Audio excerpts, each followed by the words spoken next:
First off, thank you everyone for coming. My name is Bernard Henderson. I was the primary handler for Quinn, for Team Quinn. And Quinn graduating today has taken a village. So first off, I would like to thank the villagers responsible for that. New Life K9, Jack, I want to thank you. Thank you for allowing, first off, Miss Nicole, to handle us, to teach us, giving her free reign to make this successful. So thank you, Miss Nicole. Thank you, Miss Rosa. Your education has been monument to our success, which is our dog success. Thank you, Kate. Thank you, Dylan, Greg, all the staffers in New Life K9. To the staff at CMC West, one thing that a lot of us men, we haven't been able to do in our past is bridge that gap between custody and us men being incarcerated, i.e. inmates. And what this program has allowed us to do is to have those conversations, for them to call us by our first names, to not look at us for the crimes in which we're in here for. And that's monumental. So to our staff, start with our warden, our associate wardens, of course, Lieutenant Nolan, who's not here, Patrick, to our current Lieutenant Eilers, our associate warden, McQuaid, thank you very much for having the support of this program. And then we have some other COs that are do a big job in our everyday operations. CO Shubin, I'm not sure if she's still here, but she was our dorm officer when I first arrived in the program a little over 3 years ago. And her love for the dogs and the caring for us went a long way in our development. Currently, CO Solis, thank you for what you do for us. Now, probably one of the important jobs the CO can do for us men incarcerated is to do our evaluations and also put in for our monthly pay. We want to thank you, CO Listowski. You have about 47 inmate handlers, and every month, that is a lot of paperwork, on top of her daily duties and what she has to do. So from the bottom of my heart and my peers, we thank you. CO Leek, CO Oswald, they also give out their love and support for what we do here. The other lieutenants and sergeants, we thank you too. I also want to thank Quinn's puppy parents, Dr. Tanaka, you, Jeff. What you all did is not just on the weekends, but the love and support that you showed to Quinn throughout the weekends, through those long trips, those week trips. He learned a lot, and that was very vital to his maturation, not only to what he got here, but what he was able to receive in society. The love was evident, and I felt secure that he was with you all. So again, I just want to thank you for everything that you poured in of yourselves when it came to Quinn. Let's see here. So we have a program set up for individuals who want to donate, if they're either staff and or outside of this facility, and it's called 22 for 22 for 22. And how that works is we have 22 participants donate $22 a month for 22 months. And that takes care of the cost of providing for our dogs. Well, Quinn's had several donors. If you're here and you were part of that 22 for 22, just give us a wave. You can go ahead and give us a wave.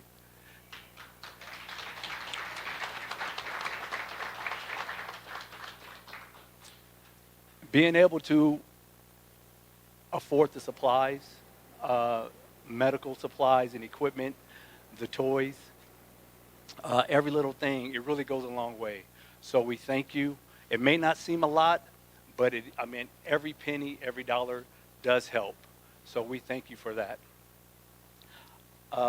She's not here, and she was mentioned earlier, but Sister Pauline Quinn, who Quinn has his namesake, her footprint, her stamp is all over this program. We've had an advantage from the very beginning. CMC West, New Life K9. We've had an angel on our side, and that was Sister Pauline Quinn. We can't fail. We don't know failure because of her. She is tireless. She is dedicated. And through her strength, we are strengthened. So I just want to give a shout out to Sister Pauline Quinn, who is also named the current dog I have now, Dante. So thank you very much, Sister Pauline Quinn, wherever you are out there.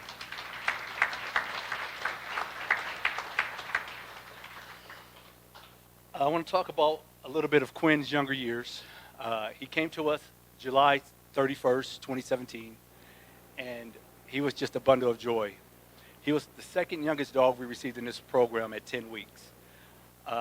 He was in the hands of this big guy, Lieutenant Nolan, and he just called me out of the building, Bernard, here's Quinn. And so it was like, okay, hand your other dog over to the other handler, and he's yours. So that started our journey.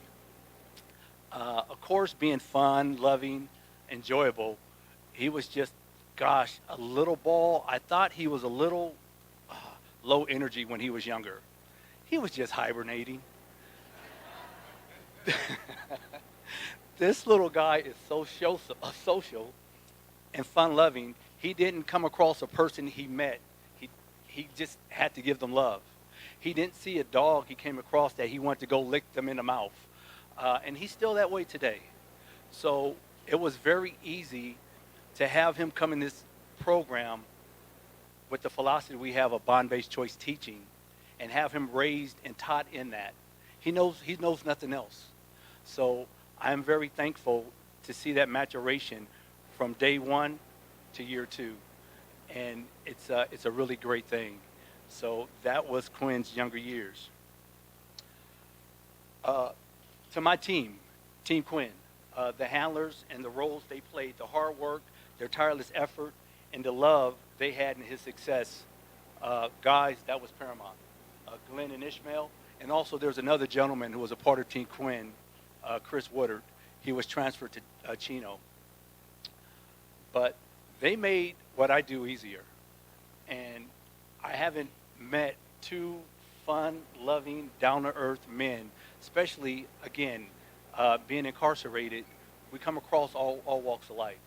But when the sole purpose and goal is to teach a dog, to help raise a dog, to potentially go out into society and save a life, to make that quality of life better, I couldn't ask for better teammates. So Ishmael and Glenn, I thank you all very much for the hard work that you put in to making Quinn the fun-loving little guy he is. I want to speak a little bit about hope and the hope that New Life K9 has given me and shown me. Hope is alive and thriving within our program.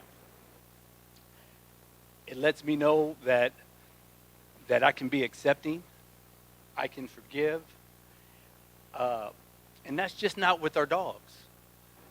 This bond-based choice teaching, it's a philosophy. And once it's a part of you, it's a part of you forever. So with everyone I come across, it doesn't matter if they're individuals that are incarcerated or if they're staff. I approach that with a good heart. And that lets me know that hope is something that's going to continue on within me, that is continuing on within Quinn, that is now a part of Chris, his recipient. So I'm very thankful that I now have hope for not only our present but our future, and to continue to have that as we go forward.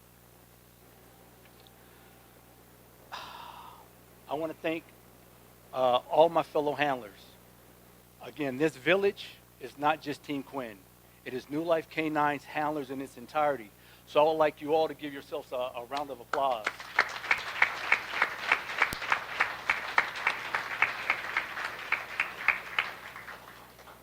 In our building, there's really never a quiet moment. And we're all accepting of that because it's not really our building. It belongs to our dogs. And we have to know that there's going to be some long nights. There's going to be some sleepless nights. But it's a rite of passage. And for each of us handlers, we know that. So we all have an understanding. We all have this common goal. So for the tireless efforts and jobs that we do, it's not even a job. You can't affix a pay number to what we do. So again, we don't do this because, oh, it's something we're assigned to. We have to truly love this. And of course, we have to be selected and hired by someone who's very special in Miss Nicole Rosa also. With that being said, I spoke about our 22 for 22 for 22 earlier. Every night when I would put Quinn to bed, to his kennel, I would get down on the floor and I would do 22 push-ups. We know that we would lose 22 men and women, veterans and first responders, to suicide every day. So for a job well done, at the end of the day, I would get down and I would do 22 push-ups to honor all those individuals and also to remind myself, this is what I do it for.